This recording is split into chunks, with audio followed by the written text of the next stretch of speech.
नमस्कार, मैं अश्विनी कुमार। कहते हैं सियासत के रंग हजार, लेकिन पॉलिटिशियंस के ये रंग कब बदल जाए कहा नहीं जा सकता। देश की एक बड़ी पार्टी में फिलहाल रंग बदलने का सिलसिला बदस्तूर जारी है। पार्टी की नीतियों को लेकर खड़ी होने वाली अंगुलियां अब सुल्तान और सल्तनत को भी निशाना बना रही है। जी हां, ये बात कांग्रेस की है और बिग फाइट में आज इसी पर बात होगी।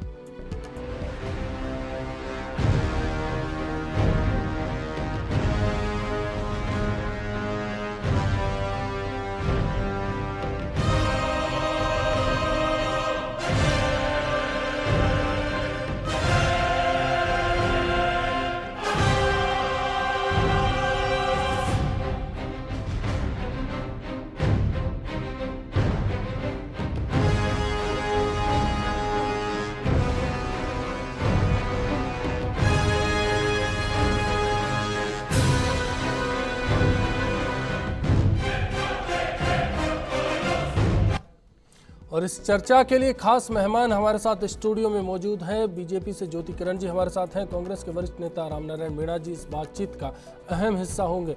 हमारे साथ हैं अजीत सिंह जी शेखावत, कांग्रेस नेता हैं, और इसके साथ साथ वरिष्ठ पत्रकार ओम सैनी जी चर्चा में मौजूद रहेंगे।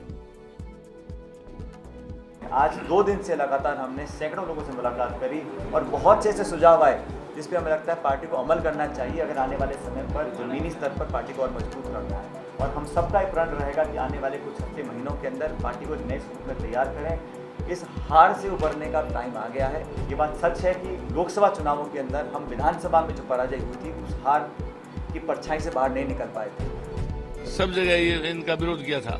टिकटों से पहले, हारने से पहले मैंने विरोध किया है। मैं कोई गलत नीति अपना रहे हैं। आपकी कोई पॉलिसी नहीं है। राहुल गांधी को सर्वेसर्वा बना रखा है, पार्टी का हेड बना रखा है और पार्टी का भविष्य बना रखा है। तो पार्टी का भविष्य वाला व्यक्ति पार्टी को डुबोने लगा हुआ है, तो नाराजगी मेरी राहुल गांधी से नहीं है। व्यक्तिगत कोई नाराजगी नहीं है, मैं उनका सम्मान करता हूँ व्यक्तिगत, पर मैं तो ये मानता हूँ कि राहुल गांधी में लीडरशिप की काबिलियत नहीं है। अजीत सिंह जी, मैं सबसे पहले आपका रुख करता हूँ। पीसीसी में कहते हैं कि अजीत सिंह जी काफ़ी मुखर हैं, जो बोलते हैं सच बोलते हैं और सबके सामने बोलते हैं। ये भंवरलाल जी बोल रहे थे, ये बोल क्या पीसीसी की गलियारों में गूंज रहे हैं आजकल? देखिए सुन जी, आदमी कहीं भी कुछ भी बोल सकता है, लेकिन बोलने के लिए शब्द मर्यादित होने चाहिए और मंच भी सही होना चाहिए। अगर कोई पार्टी, किसी पार्टी में कोई व्यक्ति अपने घर में भी, मैं घर की बात लेता हूं कि कोई भी सम्मानित व्यक्ति जो घर के अंदर सीनियर है जी, और वो अगर घर में भी सही बात नहीं बोल पाएगा तो वो घर बिखर जाएगा, उसमें अनुशासनहीनता आएगी।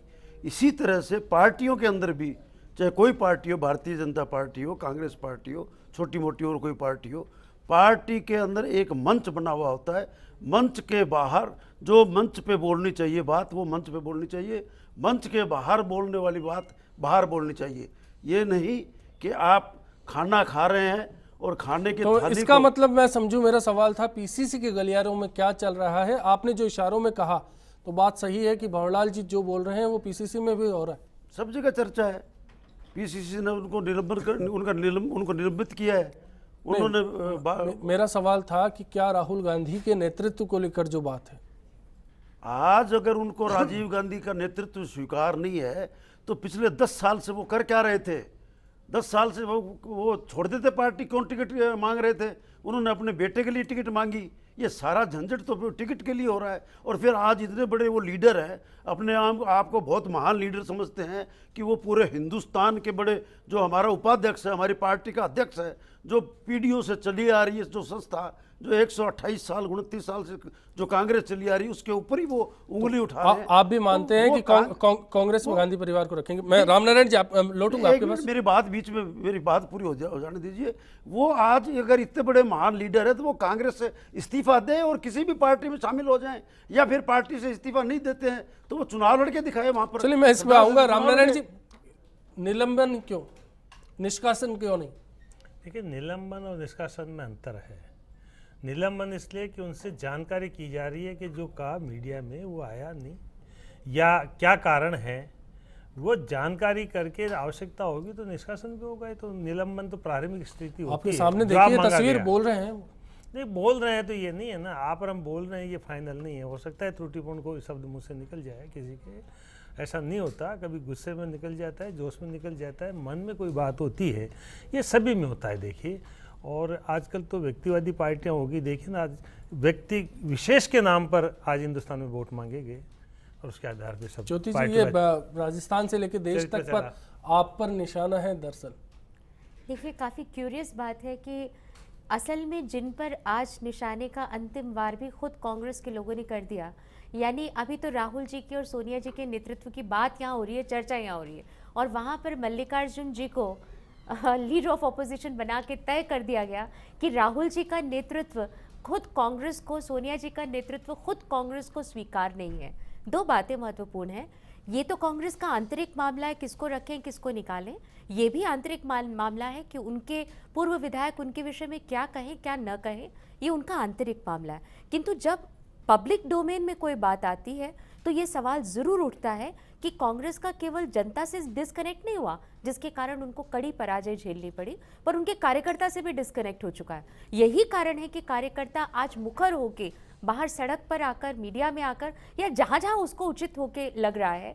और अभी अजीत जी ने जो बात कही बिल्कुल सही है, पार्टी फोरम में डिस्कशंस कहाँ नहीं होते, किंतु जब अब तो बिल्कुल स्टैंप हो गया, तय हो गया, लोकसभा में भी तय हो गया कि दिस लीडरशिप, ये जो वंशानुगत लीडरशिप है, इसकी जकड़न से खुद कांग्रेस का कार्यकर्ता भी बाहर आ नहीं है। देखिए रामनारायण जी, भंवरलाल जी आपकी पार्टी में रहे हैं, आप उनके बारे में ज्यादा जानते हैं। मैं अपनी बात कह लूं, आप अपनी बात कहिए ना जब आपको समय मिले। मुझे मेरी बात मेरे समय में, मुझे मेरी बात आपके साथ, आप मेरे समय में एनक्रोच मत कीजिए, मैं अपनी बात कह लूं। नहीं, अहम मुद्दा है कि भंवरलाल जी आपके साथ हैं, आपके इशारे पे काम कर रहे हैं। बिल्कुल मिले हैं, देखिए ये आक्षेप जो है, वास्तविकता नहीं, आप कुछ भी कहिए, वास्तविकता पे तो चलिए। वहाँ मल्लिकार्जुन जी का भी हमारे इशारे पे हुआ, वो भी हमारे इशारे पे हुआ। मतलब ये हर एक बात पे कहते हो कि तुम क्या हो, हर एक बात पर कांग्रेस बीजेपी पर आक्षेप करे, टिप्पणी करे, ऑब्सेशन करे, सब कुछ स्वीकार्य है, लेकिन अपना मंथन स्वीकार नहीं। तभी तो मैंने कहा 2 दिन पहले कि इनका राजनीतिक जो मंथन हुआ हार के प्रति, वो केवल राजनीतिक स्वांग है और कुछ नहीं। ओम सैनी जी, कांग्रेस की नब्ज को राजस्थान में आपसे बेहतर कौन जानेगा, क्या लग रहा है, बीपी अभी तेज है?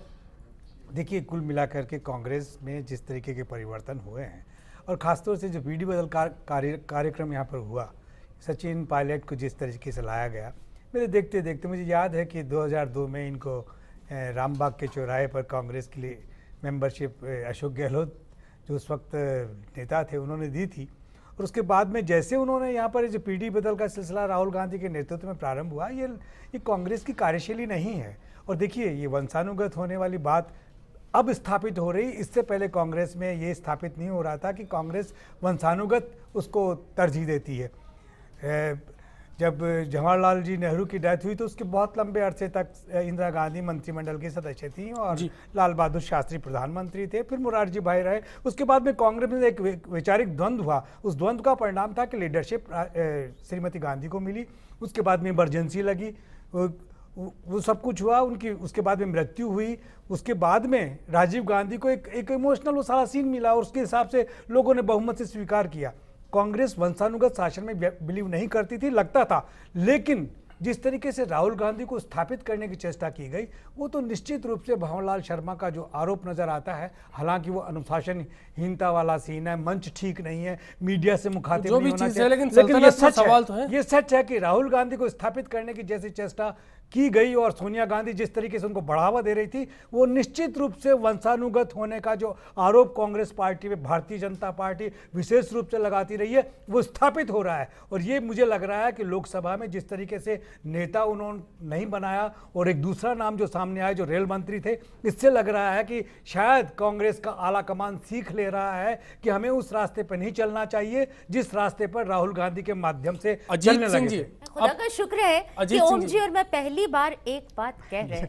अजीत सिंह जी, क्या किया जाए? अब मैं आपके पास लौटता हूं फिर से, क्या कहेंगे? सचिन पायलट प्रदेशाध्यक्ष बने, पार्टी के लिए आपने भी काम किया, लंबे अरसे तक पीसीसी में सबसे ज्यादा सक्रिय कार्यकर्ता के तौर पे आप पहचाने जाते हैं, फिर क्या कारण है कि आपको ऊपर मौका नहीं मिलता? और दिल्ली से सचिन पायलट जो 10 साल पहले जैसा कि जिक्र कर रहे हैं पार्टी में आते हैं और वो आपकी चीफ बन जाते हैं। ये हमारी पार्टी के अंदर ये सारी आंतरिक मामला है और पार्टी के अंदर कोई एक आदमी निर्णय नहीं लेता। चलिए आज बता दीजिए अंदर क्या होता है। पार्टी के अंदर सारे नेता मिलकर के इस बात को निर्णय लेते हैं कि कौन आदमी ज़्यादा सक्षम है। हो सकता है कि उनकी नज़र में मैं ज़्यादा सक्षम नहीं लगा, सचिन पायलट ज़्यादा सक्षम लगे। हो सकता है कि हमारे अंदर एक काबिलियत, और लोगों में भी हमारे बीच में कई काबिलियत है, लेकिन जो उचित लगा तो ये तो मैं मानूं कि अजीत जी की काबिलियत को दरकिनार कर दिया गया। नहीं, काबिलियत को दरकिनार नहीं, मैं मेरे को जो रोल मिलता है मैं उस रोल को निभाता हूँ। मेरे से जहाँ तक पार पड़ती है मैं उस काम को करता हूँ।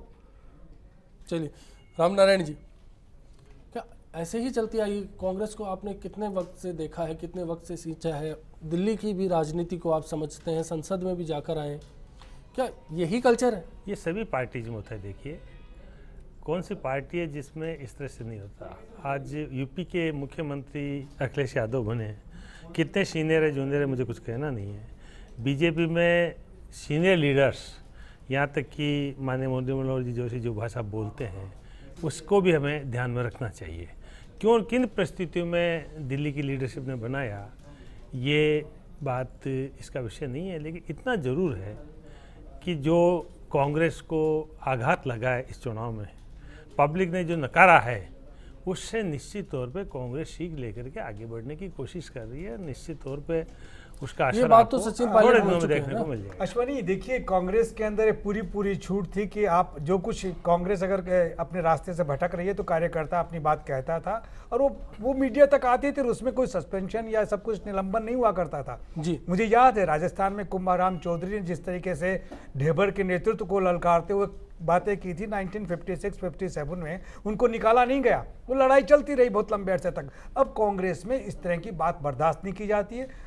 निष्ठा और अनुशासन ये एक ऐसा शब्द है जिसका इस्तेमाल करके किसी भी आदमी को चुप किया जा सकता है। मैं इस तरीके से भंवरलाल शर्मा की वकालत नहीं कर रहा हूँ, लेकिन भंवरलाल शर्मा ने ये जो जोखिम उठाया है, भाषा चाहे ठीक से चयन नहीं की उन्होंने, लेकिन ये बता दिया पूरे राजस्थान में और पूरे हिंदुस्तान में एक मैसेज गया कि कांग्रेस पार्टी में अंदर क्या हो रहा है। ये जो दो लोग अपने निष्ठा के साथ में, अपनी प्रतिबद्धता के साथ में, अनुशासन के साथ में अपनी जुबान बंद किए बैठे हैं, हकीकत ये है कि बोलने का वक्त है, अंदर बोलिए, बाहर बोलिए। अगर नहीं बोलेंगे तो ये 128 साल पुरानी ये पार्टी निश्चित रूप से, जो भारतीय जनता पार्टी ने कहा था कि अब कांग्रेस समाप्त करने का वक्त आ गया, उसमें सफल हो जाएगी निश्चित। कांग्रेस मुक्त भारत की बात की थी, बिल्कुल इस पर लौटेंगे और बात करेंगे कि आखिर क्या यही कारण है कि कांग्रेस अब इस तरह से अपनों के बीच फंस चुकी है। बने रहिए, वक्त एक ब्रेक का। कांग्रेस की हार के लिए गांधी परिवार को पूर्णतः जिम्मेदार ठहराना मैं नहीं समझता न्यायोचित है। कांग्रेस की हार में सबसे बड़ी जो चीज़ें थी वो थी यूपीए सरकार की कुछ नीतियां एंड यूपीए सरकार के घटक दलों के कारण कई सारे ऐसे डिसीजन जो उन्हें लेने पड़े वो जनता के पक्ष में ना होकर उल्टे पड़े सरकार के ऊपर। साहब जिम्मेदार है, क्यों नहीं जिम्मेदार? जीत का श्रेय मिलता है तो हार का भी श्रेय मिलना चाहिए। जिम्मेदार तो आई सब गलत नीतियों के कारण नहीं आ रही, कुछ गलत बातें होंगी तभी तो आ रही। ऐसे अब आम आदमी इतना नाराज क्यों होगा, और इतनी ज़बरदस्त हार तो किसी कारणवश या गलत नीतियों के कारण ही तो हुई है।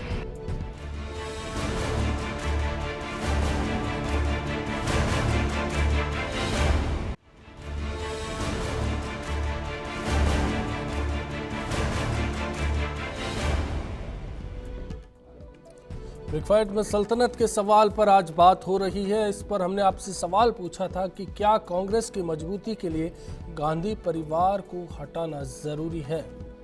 इस पर आप अपनी राय दे सकते हैं। firstindianews.com पर लॉगिन करके आप अपनी राय बता सकते हैं। इसके साथ साथ facebook.com और ट्विटर के जरिए भी आप बता सकते हैं कि आप क्या सोचते हैं इस विषय पर।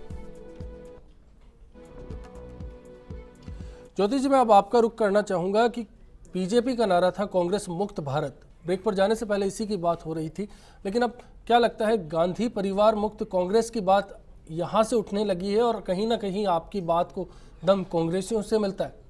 देखिए, भारतीय जनता पार्टी सक्रिय और सबल विपक्ष की सदा से समर्थित रही, लेकिन सबसे बड़ी बात ये रही कि कांग्रेस में जो एक, बिल्कुल सैनी जी ने कहा कि जो एक कल्चरल डिटोरिएशन यानी एक सांस्कृतिक गिरावट की एक परिस्थिति पिछले कुछ समय से लगातार चलती और गिरती रही, उसने देश को भी अंधेरे में ढकेला। अभी मंथन बैठक हुई, हार के मंथन पे बात हुई, वैसे कांग्रेस में मंथन इत्यादि की संस्कृति कुछ 20 साल से रही ही नहीं, पर फिर भी चूंकि मंथन हो रहा था तो मंथन इस बात पे होता कि देश की दुर्दशा क्यों हुई, रेट ऑफ ग्रोथ क्यों घटी, सारा एम्प्लॉयमेंट क्यों डिस्टर्ब हो गया, देश की ग्लोबल इकोनॉमी में जो परिस्थिति थी उसका ये हालात क्यों बना, इंटरनल डेमोक्रेसी क्यों खत्म होगी, इत्यादि इत्यादि। ये बातों पर चर्चा होने की जगह केवल एक पॉलिटिकल स्वांग या एक जिसको रिटोरिक ऐसे कह के कांग्रेस की केवल ये चर्चा होती रही, ये जिम्मेदार या वो। वास्तव में कांग्रेस की जो सेंट्रल लीडरशिप है उसमें जो वंशवाद का एलिमेंट है वो जिम्मेदार रहा। कांग्रेस, सोनिया जी, राहुल जी, राजीव जी, लेट इंदिरा गांधी, इनके जिस प्रकार के एक कहेंगे कि भावनात्मक या प्रैक्टिकल, थोड़ा और गहरा शब्द इस्तेमाल करूं, शिकंजे, इसमें रहने से जो एक्टिविटी में बढ़ोतरी होनी चाहिए थी वो एक पार्टी इस नाते से होनी बंद हो गई। अब ये उनके इंटरनल क्वेश्चंस हैं कि वो इसको कैसे हैंडल करेंगे, पर देश की जनता के साथ जो विद्रूप मजाक हुआ 10 सालों में उसका क्या जवाब है? अजीत सिंह जी क्या कहना चाहेंगे? भंवरलाल जी बोल गए और अजीत सिंह जी चुप रहे। मैं आपसे निवेदन करूं, पहले तो ये भारतीय जनता पार्टी वालों के बारे में कि छाछ तो बोले सो बोले, चालनी बोले जिसमें 100 छेद। इनके खुद के चाल चरित्र के बारे में इन्होंने ये गांधी की, ये कांग्रेस मुक्त भारत की बात करते हैं। कांग्रेस ने देश को आज़ाद कराया। जब देश को आज़ाद करा रहे थे तो ये भारतीय जनता पार्टी वाले कहाँ थे? जब कांग्रेस ने नहीं, बीच में नहीं, कांग्रेस ने जब बलिदान दिए तो ये भारतीय जनता पार्टी वाले कहाँ थे? कांग्रेस ने। आप फिर आप बीच में बोलेंगे। अजीत सिंह जी मैं आप ही पे आऊंगा। मैं कह रहा हूँ इन्होंने तो कांग्रेस की आज़ादी के लिए गर्दन कटाने की बात तो दूसरी है, नाखून तक नहीं कटवाया। इनका योगदान कांग्रेस की बात करते हैं। मैं कहता हूं इनको कांग्रेस के बारे में बोलने का अधिकार ही नहीं है, देश के बारे में अधिकार ही नहीं है। आप बीच में बोलोगे तो फैमिली वेलफेयर का विरोध करने वाले जो जेल गए उनको भी तुमको देना। एक मिनट, जिस अजीत सिंह जी आप तो ये बताइए कि अजीत सिंह जी क्यों नहीं बोलते अगर पार्टी में कोई गलत नीति की बात होती है? नहीं, गलत है तो अगर कांग्रेस का कार्यकर्ता हताश हुआ, कांग्रेस के कार्यकर्ता निराश हुआ, कांग्रेस के कार्यकर्ता काम नहीं कर सका, ये हार के कारण अलग कई तरह के कारण। हताशा किसके कारण हुई, निराशा किसके कारण हुई? अजीत सिंह जी से पूछें कि कांग्रेस जिस तरीके से अपने रास्ते से डेविएट हुई, कांग्रेस की अर्थनीति बदली, कोई नहीं बोला। कांग्रेस के कमिटमेंट बदले, कोई नहीं बोला। कांग्रेस ने जो गारंटियां ली थी, मिसेस गांधी ने जो इमरजेंसी लगाने से पहले सन 71 में जब गरीबी हटाओ का नारा देकर के जो काम किए थे, उससे पहले जिस तरीके से समाजवादी समाज की स्थापना की जो गारंटी दी थी, जो बात कही थी, उस पर कांग्रेस कभी की डेविएट होगी, कभी की बदल गई। नरसिम्हा राव तक तो आते आते कांग्रेस एक ऐसे मॉडल की चर्चा करने लगी जिसमें समाजवाद को जगह ही नहीं थी, समतावादी समाज को जगह ही नहीं थी। उस पर क्यों नहीं बोले कांग्रेस के लोग? आज की तारीख में भारतीय जनता पार्टी के विकास मॉडल में कांग्रेस के विकास मॉडल में कोई फर्क नहीं है। पहले आप बोलिए। पूरा विश्व जब ग्लोबलाइजेशन महत्वपूर्ण बात यह है कि कांग्रेस ने इंटरनली क्या क्या नीति परिवर्तित की या नहीं की, ये जनता के लिए हम विश्व के साथ जुड़ना चाहते हैं, बोलना चाहते हैं कि पंडित जवाहरलाल कॉलर हमारे साथ नरेंद्र सेठी जी जुड़ चुके हैं श्रीगंगानगर से। बताएं नरेंद्र जी क्या कहना चाहेंगे आप? सर नमस्कार। जी नमस्कार सर, मेरा सवाल है कि ये जो पार्टियां कोई भी जो अपनी पॉलिसी बनाती है, इस पॉलिसी का आम आदमी के जीवन के ऊपर क्या इफेक्ट पड़ता है, इसका ये सर्वे क्यों नहीं करती? आज कांग्रेस की हार का कारण जो मुख्य कारण है उसमें नरेगा भी एक मुख्य कारण है, क्योंकि नरेगा इन्होंने लागू किया लेकिन नरेगा के इन्होंने सर्वे नहीं किया कि एक आम आदमी के जीवन के ऊपर उस नरेगा से क्या असर पड़ रहा है। जी, महंगाई बढ़ रही है या भ्रष्टाचार बढ़ रहा है या आज जितने चैन स्नैचिंग और नशा जो जितना बढ़ा वो सब इनसे बढ़ा है। तो खाली एक पॉलिसी बना लेना, एक वोट बैंक की। शुक्रिया नरेंद्र जी, बिल्कुल एक बड़ा सवाल है। रामनारायण जी मैं आपके पास आऊंगा। क्या जैसा कि नरेंद्र जी ने अभी सवाल उठाया, दिल्ली में जब नीतियां बनती है तो बंद कमरे में इसी तरह बनती है, क्या ये कारण था नेतृत्व पे सवाल उठने का? एक मंत्री आपकी सरकार में रहता है, वो नेतृत्व पे सवाल खड़ा कर देता है, एक सांसद आपकी खड़ी कर देती है सवाल, पूर्व विधायक आपके हैं वो सवाल खड़े कर देते। सल्तनत में ये सवाल लगातार अब उठने लगे हैं, पहले नहीं उठे, मतलब कहीं कमी अभी है? बिल्कुल आप की बात को तायद करता हूँ।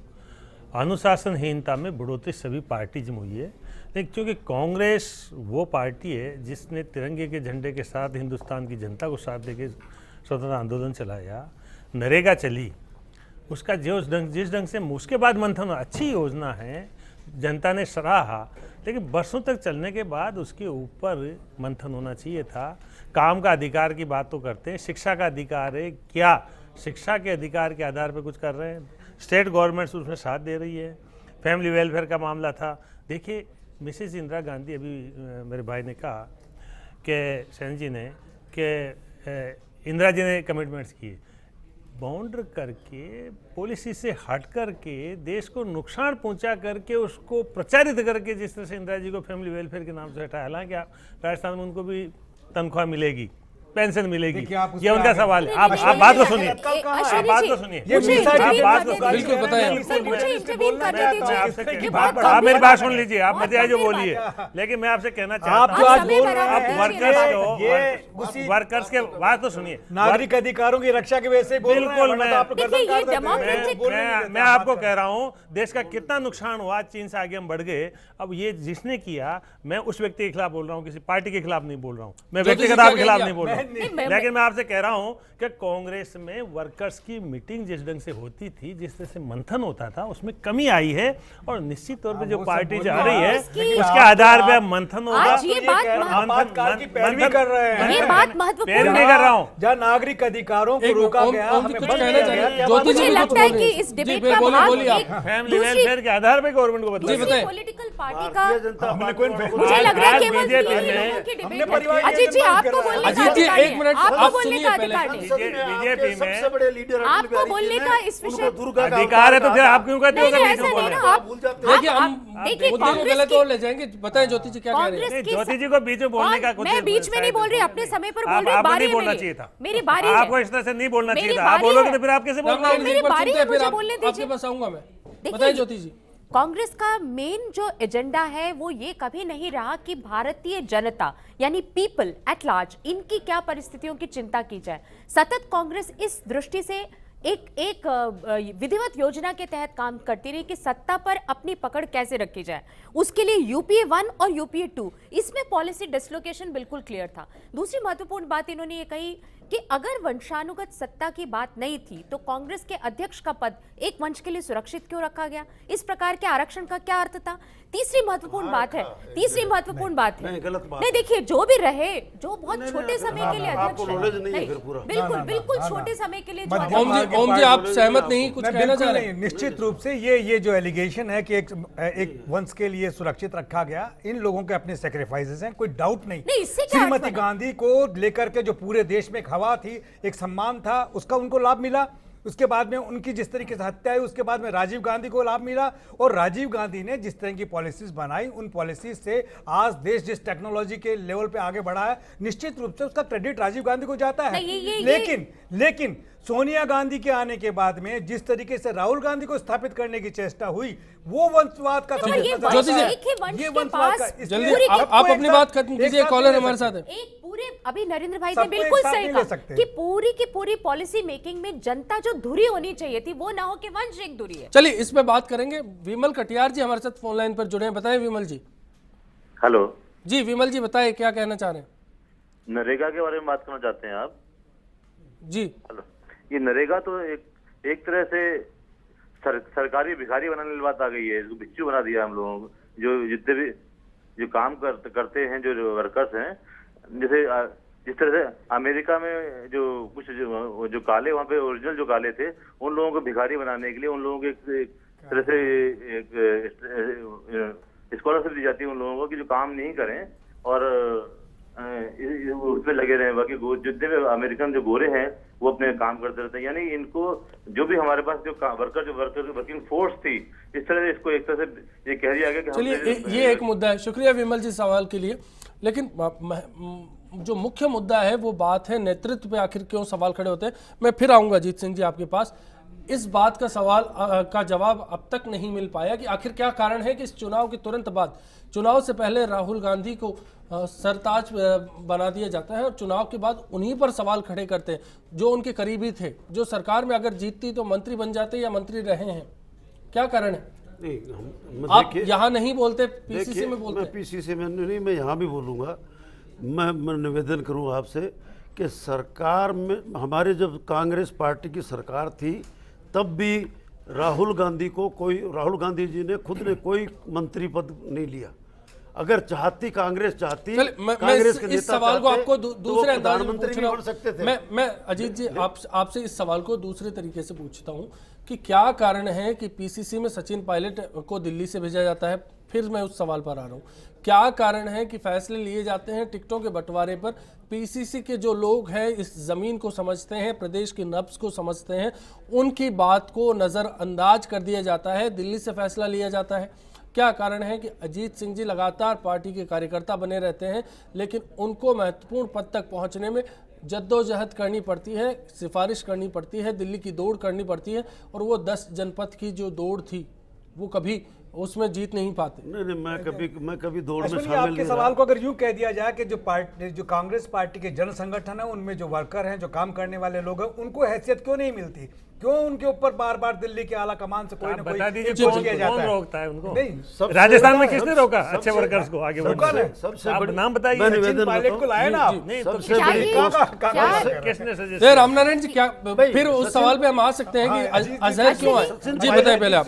सचिन पायलट जी वो भी राजस्थान से एमपी रहे हैं, उनके पिताजी भी रहे हैं। ये अगर आप ये बात करेंगे तो फिर से मतलब मानते हैं ना आप वंशवाद है? ये बात दूर तक जाएगी, ये बात फिर दूर तक जाएगी। एक मिनट, ये बात दूर तक जाएगी क्योंकि भारतीय जनता पार्टी में भी हमारी जो महारानी साहिबा है, उनका यहाँ पर कोई नामो निशान नहीं है। उनके बेटे भी वहाँ पर मेंबर ऑफ पार्लियामेंट तीन बार बने हुए हैं, वो भी वंशवाद में आते हैं। वहाँ रमन सिंह का बेटा भी वंशवाद के अंदर आता है। उधर आपके हिमाचल प्रदेश में ये तो स्थापित हो रहा है, यहाँ पर डाउट ही नहीं। सबसे बड़ी दिक्कत ये कि कांग्रेस ही अपने विरुद्ध खुद कोई बात तय करेगी, अपने विरुद्ध खुद को क्लीन चिट देगी, दूसरों पर आक्षेप करेगी और जनता से डिस्कनेक्ट। वर्कर नहीं आगे बढ़ रहा। 1 मिनट बात सुनिए रामनारायण जी, प्लीज बात कहने दीजिए ना। तो आप बीच में बोल गए इसलिए नहीं, ऐसे कुछ नहीं। आपके अब देखिए 2 जने मिलकर एक व्यक्ति के समय पे बोलने नहीं दे रहे, ये सब आप बताइए, आप अपनी बात पूरा कीजिए। देखिए महत्वपूर्ण बात ये है कि अभी इन्होंने मंत्री पद की बात की कि राहुल जी ने कोई मंत्री पद नहीं लिया, सोनिया जी ने कोई, इसको सैक्रिफाइस मोड में दिखाया गया और अब भी देखो उन्हें विपक्ष में भी नहीं नेता बनने की सूझी। महत्वपूर्ण बात यह कि पावर सेंटर्स को अलग करके रिस्पॉन्सिबिलिटी कुछ नहीं लेना, अकाउंटेबिलिटी कुछ नहीं लेना, जनता को फेस कभी नहीं करना, नेतृत्व आएगा तो उस पर से जिम्मेदारी आएगी, जिम्मेदारी 0 और अधिकार पूर्ण। ये कांग्रेस की वास्तविक सोनिया संस्कृति, ये सोनिया संस्कृति। लगातार ब्रेक का कॉल आया मेरे पास, मेरे सहयोगी वक्त एक ब्रेक का, कुछ ही पलों में लौटते हैं।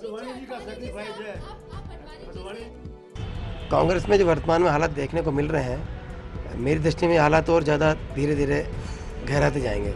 जिस प्रकार आज कांग्रेस से सांसद विधायक इनके खिलाफत कर रहे हैं, वो लगता है कि गांधी परिवार के बिना भी काम चल सकता है। राहुल गांधी जी को न तो उनके सलाहकारों ने डुबाया, न कार्यकर्ताओं ने डुबाया। ये तो सत्ता के जो दलाल हैं और सत्ता में रहना चाहते हैं, जो पहले कोई दूसरी पार्टी छोड़ के कांग्रेस में जो वो पोस्टों पे आए, अब उन्होंने देखा कांग्रेस का राज चला गया तो राहुल जी को बदनाम करेंगे, तो हमें दूसरी पार्टी वाले वापस हमें हमारी पार्टी में मिला कि हमें कोई पद देंगे।